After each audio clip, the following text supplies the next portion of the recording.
പ്രിയനാമി സന്ധ്യയിൽ മെല്ലെ മെല്ലെ മൊഴികളിൽ കണ്ണിൽ തിരയും കനവായി നീ. ഹലോ, അപ്പൊ നമ്മളിപ്പോ വന്നിരിക്കുന്ന ഫ്രീഡം ബീച്ചിലാണ്. ഇവിടുന്ന് 300 മീറ്റർ നടക്കണം താഴിലോട്ട്. താഴെയാണ് നമ്മുടെ ബീച്ച് വരുന്നത്. നടന്നു പോകാൻ എക്സ്പീരിയൻസ് ആണ്. തായ്ലാൻഡ് വന്നിട്ട് ഇങ്ങനത്തെ ഒരു എക്സ്പീരിയൻസ് ശരിക്കും ഒരു കാട്ടിനുള്ളിൽ കൂടെ പോകണമെങ്കിൽ തന്നെ ഒരു എക്സ്പീരിയൻസ് ആണ്. തായ്ലാൻഡ് ഇങ്ങനത്തെ ഒരു സംഭവം ഉണ്ട് നമ്മൾ വിചാരിക്കുന്നത്. ടൗണിലെ റഷൊക്കെ വിട്ടിട്ട് ഒരു കാം ആൻഡ് പീസ്ഫുൾ ആയ സ്ഥലത്ത് നമ്മുടെ നാടൊക്കെ എത്തിയൊരു ഫീലാണ് ഇപ്പോൾ. വഴി അടിപൊളി വഴിയാണ്.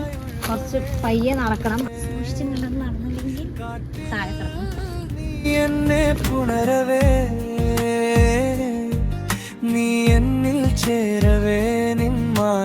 അങ്ങനെ ഫൈനലി നമ്മുടെ ഡെസ്റ്റിനേഷൻ എത്തി. നമ്മളിപ്പോൾ താഴെ എത്തിയിരിക്കുകയാണ്. നല്ല വെയിലുണ്ട്, അതുപോലെ തന്നെ മണലൊക്കെ നല്ല ചൂടുണ്ട്. അപ്പോൾ ഈ ടൈമിലൊക്കെ വരുന്നെങ്കിൽ കുറച്ചും കൂടെ രാവിലെയും അതുപോലെ തന്നെ ഈവനിങ് വരുന്നെങ്കിൽ കുറച്ചും കൂടെ ബെറ്റർ ആയിരിക്കുക.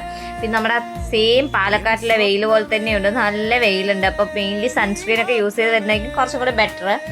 നല്ല അടിപൊളി സീ ആണ് നമുക്ക് കാണാൻ പറ്റുന്നുണ്ട്. ഭയങ്കര പ്യുവറായ വാട്ടറാണ്. ഇവിടുത്തെ ബ്യൂട്ടിഫുൾ വ്യൂ പോലെ തന്നെ ഇവിടെ ബ്യൂട്ടിഫുൾ ആയ ഗേൾസും ഉണ്ട്. ഭയങ്കര രസമാണ് കാണാൻ. അതുപോലെ തന്നെ ഫോട്ടോസും വീഡിയോസൊക്കെ കിടിലമായിരിക്കും. കപ്പിൾസൊക്കെ വരികയാണെങ്കിൽ ആരെങ്കിലുമൊക്കെ ഉണ്ടെങ്കിൽ നമുക്ക് എടുക്കാൻ കുറച്ചും കൂടെ ബെറ്റർ ആയിരിക്കും.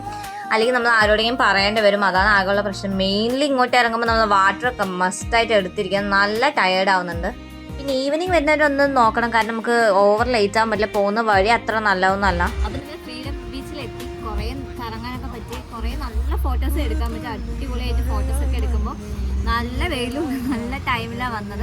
ഇനി തിരിച്ച് അതേ മേലോട്ടൊന്ന് കയറണം. 300 മീറ്ററേ ഉള്ളൂ. പക്ഷെ കയറുന്ന വഴി കുറച്ച് ഡേഞ്ചറാണ്. എല്ലാവരും ബീച്ച് കളിച്ച് സ്ട്രെയിറ്റ് ആയി വന്ന് ആ വെയിലത്ത് കിടന്ന് ഉറങ്ങണം. എങ്ങനെയോ ഉറങ്ങുന്നതെന്ന് മനസ്സിലായി. നമുക്ക് ചെരുപ്പൂരി നടക്കാൻ പോലും പറ്റുന്നില്ല. അത്ര വെയിലുണ്ട്, നല്ല ചൂടുണ്ട്. നമ്മുടെ ഏകദേശം നാട്ടിലേക്ക് ക്ലൈമറ്റ് പോലെ തന്നെ നല്ല ചൂടുണ്ട്. സുഖമായി ഡ്രസ്സൊന്നും ഇല്ലാണ്ട് സുഖമായി കിടക്കുന്നുണ്ട്. അതിൻ്റെ എന്താ മനസ്സിലാവുന്നത്, എക്സാമിന് കിട്ടാനായിരിക്കും. തീം പുരുത്ത ആൾക്കാരാണ്. എത്രയൊക്കെ വെയിൽ വന്നാൽ പിന്നെ അവർക്കും ടാൻ അടിക്കില്ല. ഇന്ന് നമ്മളെ കണ്ടാൽ നാളെ പോകുമ്പോൾ എന്നെ കണ്ട എനിക്കേ തിരിച്ചറിയില്ല. അത്രയ്ക്ക് ടാൻ അടിച്ചിട്ടുണ്ട്. അവർക്ക് പിന്നെ അങ്ങനത്തെ ഒരു പ്രശ്നമേ ഇല്ല. ഭാഗ്യവാന്മാർ.